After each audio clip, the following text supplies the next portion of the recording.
Masked anti-immigration demonstrators have smashed windows at a Holiday Inn Express in Rotherham, throwing pieces of wood and chairs, injuring at least one police officer. It follows similar protests across England and Northern Ireland. At least 90 people were arrested yesterday amid clashes between demonstrators and counter-protesters, with police officers attacked and injured. The Prime Minister assured police of the government's full support to take all necessary action to keep our streets safe from thugs who sow hate. So let's see what my panel have got to say about all of this. We have Danny and Christine, and we're going to start with you. Danny, thoughts on this? Good afternoon. Yeah. Do you know, driving down, it was a relief to hear GB News call the protesters anti-immigration rather than far-right or right-wing thugs. It's got nothing to do with right-wing politics. In Liverpool, I'm a Scouser by birth, and I can guarantee you the people who were rioting in Liverpool are from Labour households more likely than Conservative households. But irrespective of their politics, we have to condemn the use of violence. Oh. You know, peaceful protest is one thing, but once you're smashing up a Holiday Inn... Yeah, of course. But I just wanted to clarify the position of this station, that they've got it right, unlike the BBC or ITV or LBC, who just lazily label them far right, which is inaccurate and incorrect. This is spreading across the country, which is really worrying. Yes. I feel so desperately sorry for the police officers who, you know, normally run into danger, and now they're being pelted by bricks. It seems to be just festering, and I think it's going to come to smaller towns. It's coming to cities. It's at cities. Yes. It's in places like Aldershot. It wouldn't surprise me if it went to like small towns, because people have been affected negatively. Now, this is their perception about illegal immigration, that it's changing their landscape. It's making their towns unrecognisable. And I use the word perception for a deliberate reason. So those frustrations, Christine, obviously we can understand them in terms of we're dealing with people who feel as though their voices are not being heard. But surely, as soon as you pick up a brick, as soon as you hit someone, as soon as you break the law in that way, you have lost the argument. You have completely gone too far. Of course you've gone too far. What I think a lot of people forget very often is that police, men and women, they're human beings with families, with feelings, with ideals and aspirations, and they daily know that they may have to face danger, bricks, goodness knows what. But they are underlyingly human beings, and anybody who attacks the police in a free country is a criminal. Yes. That's exactly what it is. There is no excuse. It is criminal. And the only way to deal with this is, A, to have an overwhelming police force. This is how we dealt with them in, was it 2011, I think, the riot. There was an overwhelming police presence, and people knew they would be caught, and then they knew that they would get justice quickly. Well, so Keir Starmer... Starmer... That's what we've got to do.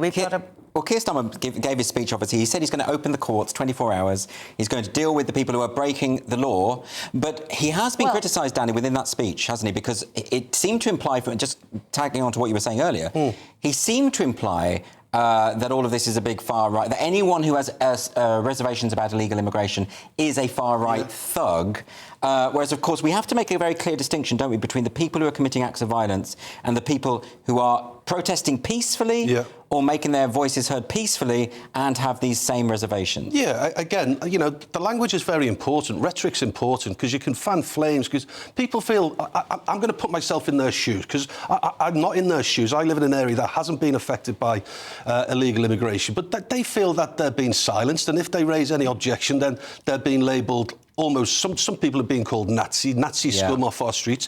And I'm not on social media, but as I understand, on social media, there's a hashtag that basically is just normal, everyday sort of people, you know, lawyers, doctors, bus drivers, taxidermists, whatever trade you want. And they post a photograph of themselves, and do they copy in Keir Starmer or something? They put a hashtag, a far-right thug. There you go. Because they're mocking his misuse of language. When you're silenced and you're marginalised and you're backed into a corner, then some unhinged people react with violence. Now, I should say that Hampshire and Isle of Wight Police and Crime Commissioner Donna Jones has issued a statement following the removal of her statement calling for calm. This was a statement that she put up and then it was removed. It's very odd. And she's clarified her position now on the upsurge of violent protests. And this is what she says. I want to be clear that the violence that has erupted across the UK this week has been criminal, unlawful and senseless. I stand by my statement issued yesterday where I called for calm and for the country to work together to stop this mindless criminal behaviour. I fully support the police's response to stem the growth of these riots, and those acting outside of the law should expect to feel the full force of it. The violence we have seen has endangered our communities and infected lawful protest on a much broader issue. As a country, this issue is something we should seek to understand without letting it divide us. I'm confident there will be a time and place for that discussion in due course. Now, Christine, this is slightly different from the original statement that Donna Jones put up, where she very clearly said that Keir Starmer is effectively dealing with the symptom rather than the cause, and that the cause here is actually a general resentment at huge degrees of illegal immigration that are not being curbed. We don't know why she had to take that statement down and put up one with slightly different language. A lot of speculation on Twitter about this, that she might have been pressured in some way or another. What do you think of it? Well, I don't know what was in her mind when she said the first statement and why she changed it, but I think the danger is that we are beginning to tip the balance, or we're possibly at the beginning of beginning to tip the balance between order and chaos. And it isn't far right. I am not a far right thug. I'm not even far right, for goodness sake, although a lot of people think I am. I am deeply concerned about immigration. Right. Like Danny, I'm lucky enough to live in a part of the country where we're not affected by it on a day-to-day basis, but I spend enough time in cities and towns, and perfectly normal, law-abiding people are really worried about the future for their children. They're not taking to the streets, but quite a few of them will be pushed into doing that. They're not going to hurl bricks at the police, but they want to make peaceful protest. And if these riots get taken over by the far right or the far left or whoever, well, any kind of thuggish element of any description, then it does a disservice to the vast majority of people who just want to make a protest. OK, we don't have any more time for this story, but we're going to move on. Are British universities becoming less popular? As student debt soars and graduate opportunities shrink, for the first time ever, the proportion of 18-year-old applicants has fallen for a second year in a row. So, are British universities in serious trouble? Let's see. Christine Hamilton, I'm going to come to you first. This is bad news, isn't it, for the universities? Yeah, very bad news for the universities because they're mega businesses. But, I mean, yes, numbers are hugely falling, but the numbers are too great.